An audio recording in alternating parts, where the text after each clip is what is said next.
இங்கே தான் பேசுவாங்க, இங்கே தான் எங்கெங்கெல்லாம் ராமரை பற்றி பேசுகிறீங்களோ அங்கெல்லாம் ஆஞ்சநேயர் இருப்பார் அப்படின்னு சொல்லுவாங்க. அப்போ இங்கே நம்மளுக்குள்ளார நம்ம கூட ஆஞ்சநேயரும் இருந்து நம்மளுடைய இந்த சொல்லரங்கத்தை கேட்டுட்டு இருக்காரு. ஸோ அதனால அவரு நம்மளோடையே இருக்கிறேன் அப்படின்னு சொல்லியிருக்காரு. அந்த மாதிரி பாயிண்ட்ஸை பேச வராங்க நம்ம சுமித்ரா. இவங்க வாங்காத டிகிரியே இல்லை, ஏபிசிடி இசட் வரைக்கும் அந்த நம்பர்ஸ் எல்லாம் லெட்டர்ஸ் எல்லாம் கழிச்சு போட்டால் எப்படி அந்த மாதிரி எல்லா நம்பர்ஸ்லையும் எல்லா லெட்டர்ஸ்லையும் அவங்க டிகிரி வாங்கியிருக்காங்க. MSc, MEd, MD, MSc, BCA, so எல்லா லெட்டர்ஸ்லையும் அவங்க ஷீ இஸ் வெரி டேலண்டட், நிறைய அவார்ட்ஸ் வாங்கியிருக்காங்க. ஸோ இப்போ அவங்க பேச போகிறாங்க. வாங்க.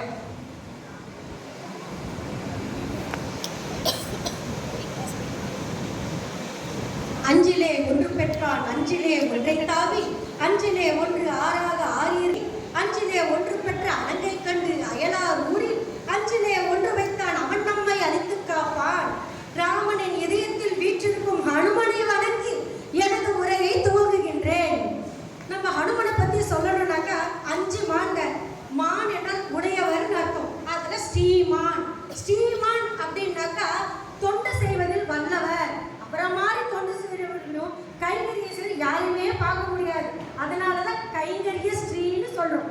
நெக்ஸ்ட் தீமான், புத்திமான், அறிவு, ஆற்றல், சொல்லின் வேந்தன் அப்படின்னு சொல்லிட்டு ஹனுமனை சொல்லிட்டே போலாம். யாருக்கெல்லாம் அறிவு ஞானம் வேணுமோ, புத்திர் பலம் யசோதைரம் என்ற ஸ்லோகத்தை சொன்னோம்னா நமக்கு அறிவு ஆற்றல் எல்லாமே வரும். அடுத்தது பார்த்தீங்கன்னாக்கா அசமதிக்க ஒப்பற்ற, அவருக்கு நிகரானவரும் இல்லை, அவருக்கு விஞ்சியவரும் இல்லை. அசமதிக்காக கீர்த்திமான், ஒப்பற்ற, அவருக்கு நிகரான இல்லைன்னு சொல்லிட்டேன். அவரை மாதிரி புகழ வாழ்ந்தவர் யாருமே இல்லை. அவரோட கோயிலில் பார்த்தோம்னா நம்ம ராமச்சந்திரமூர்த்தி பார்த்தீங்கன்னாக்கா சிறிய திருவடியில் இருப்பார். ஆனால் ஹனுமனும் விஸ்வரூபத்தில் இருப்பார். அப்போ கீர்த்தி யார்? ராமனை காட்டில் அவர் கீர்த்தி மிக்கவர்னு சொல்றார். அடுத்தது பார்த்தீங்கன்னாக்கா பக்திமான். பக்திமான் அப்படின்னா ராம பக்தி அப்படின்னு சொன்னோம்னா ராமா அப்படின்னாவே உருகி விழுந்துருவார். அந்த அளவுக்கு பக்தியில் ஆற்றல் மிக்கவர். அவரை மாதிரி ராம பக்தியை மிஞ்சினவங்க இவ்வுலகில் யாருமே இல்லை. அதனாலதான் 5 மான்னு சொல்றோம். ஸோ இப்பேற்பட்ட ஆற்றலை உடையவர் தானே ராமன் இதே சிம்மாசனத்தில் வச்சிருக்காருன்னு இது ஒரு ஆதாரம். இப்ப பாருங்க, இவரு ராமன் கூப்பிட்டு சொல்றாரு, நீ சீதை அசோகவனத்துல இருக்கா, நீ போய் நான் மோதிரம் கொடுக்குறேன், நீ போய் அவங்ககிட்ட சொன்ன சீக்கிரம் ஒன்று நான் மீட்டுடுவேன்னு சொல்றாரு. உடனே அவர் வாங்கிட்டு போறாரு. வாங்கிட்டு போகும்போது பல இன்னல்கள் வருது. அப்போ அந்த இடத்துல வால்மீகியும் கம்பனும் ஒரு கருத்தை வைப்பாங்க. எப்படின்னா, ராமாவதாரத்தில் இருக்கிற ராமனே சேது பாலத்துல தான் போனாரு. அண்ணன் நம்ம ராமரோ ராமநாமத்தை சொல்லி சொல்லி சொல்லி சிவன் அசோகவனத்துக்கு பாஞ்சிடுறாரு. அப்ப ராமநாமத்தின் மகிமைய அவர் உலகங்கள்லாம் எடுத்து காட்டினாரு. அப்போ அந்த இடத்துல அவர் தலை சிறந்தவராக இருக்காரு. அது மட்டுமா, அசோகவனத்துக்கு போறாரு. நான் சீதையை பார்க்கணும், நான் சீதையை பார்க்கணும்னு தேடுறாரு. ஆனா அவரால் சீதையை பார்க்கவே முடியல. அப்ப யோசிக்கிறார், என்னது இது, நம்மளால சீதையை பார்க்கவே முடியலையான்னு பாக்குறாரு. அப்ப அவர் யோசிக்கிறாரு, நான் நான் என்ற அகந்தை எனக்குள்ளே இருக்குது. இந்த கட்டவரல் தான் ஜீவாத்மா, இந்த ஆள்காட்டுவர்கள் பரமாத்மா. இந்த கட்டவரல் பாருங்க, எவ்வளவு எதுனாலும் நம்ம ஆணவம் கண்மை மாறி இருக்கிற வரைக்கும் இந்த பரமாத்மாவை தொட முடியாது. பகவான் கிட்ட பணிஞ்சு போகும்போது இப்ப பாருங்க, சீதா நான் செய்த தவறு எதுவாயினும் என்னை மன்னித்து உங்கள் கருணை பார்வை எனக்கு காட்டு அப்படின்னு சொன்ன உடனே பரமாத்மா அப்படி தொட்டுடுவாரு. உடனே சீதை கண்ணுல தெரிவாங்க. அப்ப பார்த்தவனே அவருக்கு பேர் ஆனந்தம். வீடு எனக்கு அன்பரன் யானும் வீரனை தேடினன் கண்டனன் தேவியே ஆடினன் பாடினன் ஆண்டும் ஈண்டும் பாய்ந்தும் ஓடினன் உறவினன் உலகத்தேன் முன்னாள் அப்படின்னு சொல்லிட்டு அவ்வளோ ஆனந்தமா பாடுறாங்க. அப்ப அந்த பாடும்போது சீதை கண்ணுல பட்டதும் அவருக்கு ரொம்ப ஆனந்தத்துல குதிக்கிறாரு.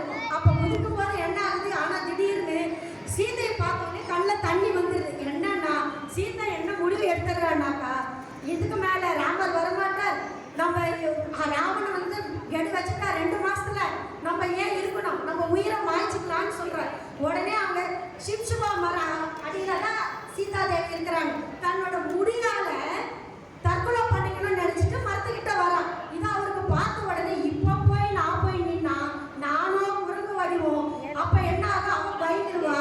ராவணன் தான் மாறு வேஷத்துல வந்திருக்கான்னு நினைச்சிருவா. அதனால என்ன பண்றதுன்னு யோசிக்கிறா. உடனே இந்த இடத்துலதான் யோசிக்கணும். சீதை வருவதற்கு முன்னால் அகத்திய ஆசிரமத்தில் இருந்திருப்பாங்க.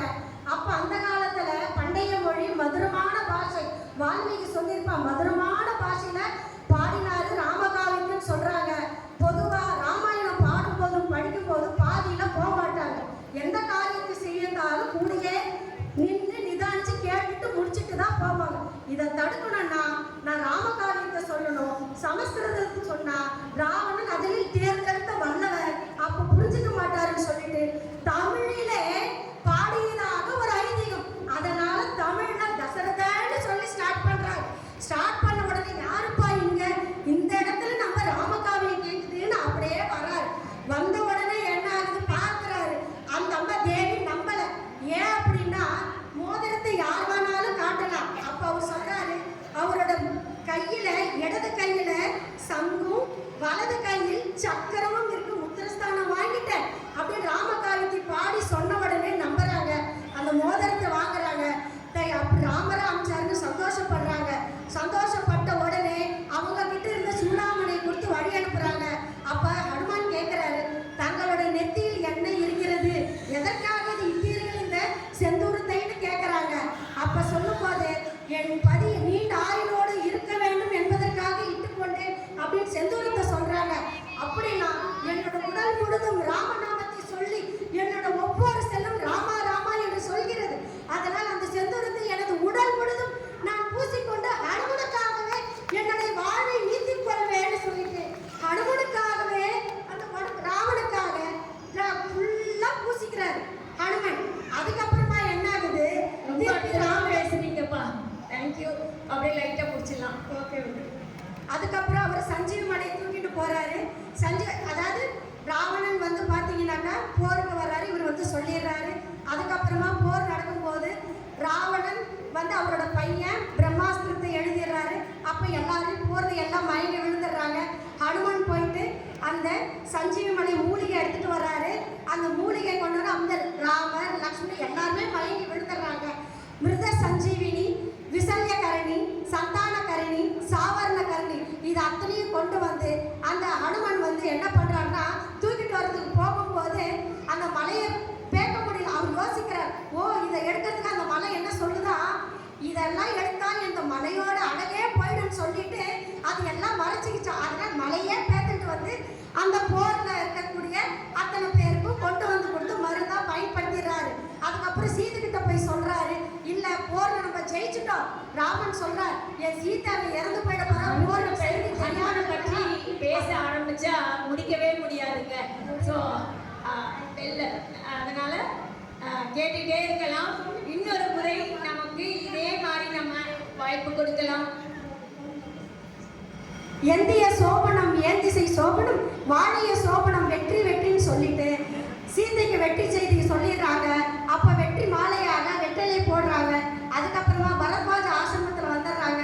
வந்து ஹனுமனை அனுப்பி பரதன்கிட்ட தான் இறந்து போயிடுவான், நான் வரலன்னா நீ போய் சொல்ல ஹனுமனை அனுப்பி அங்க அவங்க சாவை தடுத்து நிறுத்திடுறாரு. மறுபடியும் வந்த உடனே என்ன ஆகுதுன்னா ஹனுமன் பரத்வாஜ ஆசிரமத்துல சாப்பிட்றாரு. சாப்பிடும்போது ஹனுமன் நிற்கிறாரு. நிற்கும் போது என்ன ஆகுதுனாக்கா எல்லாம் சாப்பிட்டாங்க, இலை இல்லை. உடனே ஹனுமன் ராமர் சொல்றாரு, உனக்கு என் இதயத்திலேயே இடம் கொடுத்துட்டேன், இந்த இலையிலேயே நான் கொடுக்க மாட்டேன், நீ அந்த சைடு உக்காரு நான் இந்த சைடு உக்கார. ஒரு கோடை போட்டாரு, சாப்பிட்டாரு. அதுக்கப்புறமா பட்டாபிஷம் நடக்குது. பட்டாபிஷம் முடிஞ்சு வைகுண்டம் போறாரு. கூப்பிடுறாரு அவரை, இல்ல இல்ல நான் எனக்கு ராமநாமன் சொல்லி சொல்லி ராமர் தான் பிடிக்கும், நீ விஷ்ணுவா அவதாரம் எடுத்திருப்ப, நான் வைகுண்டம் வரல, இங்க இருக்கிறதுனால உன்னோட பெருமையே சொல்றேன்னு சொல்லிட்டு அப்ப சொல்றார் ராமன் லக்ஷ்மணன் சீதா பரதன் அத்தனை பேர் உயிரை காப்பாற்றியதுனால நீ என்றும் சிரஞ்சீவியாவே இருப்பார்னு சொல்லி ஹனுமன் இருக்கும் வரைக்கும் இந்த உலகத்தில் உயிர்கள் வாழும். சப்போஸ் ஹனுமன் இல்லைன்னா உயிரோடு இருந்தாலும் அனைவரும் பிணம்னு சொல்றாரு. சோ இதிலிருந்தே தெரியுது ஹனுமனின் இதய சிம்மாசனம் ராமனின் இதய சிம்மாசனம் ஹனுமனுக்கே என்று கூறி எனக்கு பேச வாய்ப்பளித்த அனைவருக்கும் நன்றி கூறி விடை